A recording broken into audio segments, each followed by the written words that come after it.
Ampalaya or butter gourd, ito po ay may dalawang klase, isang pabilog at isang pahaba at may kulukulubot na itsura at may mapait na lasa. Marami po ang ayaw kumain ito pero ang inaayawan nila ay napakayaman po sa vitamins and minerals. May antimicrobial, anti-inflammatory at nagpapalakas po ito ng ating immune system. Kaya maganda po ito sa may mga cancer. Yan, the best anti-cancer po kasi ang ampalaya.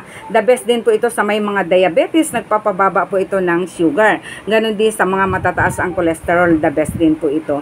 Panlinis din ito sa ating atay. At higit sa lahat, nagpapapayat po ang ampalaya. Paano ba gagawin? Ayan, mag-juicer ka lang o mag-blender ka ng ampalaya at iinumin mo ito kalahating baso 2 beses sa maghapon.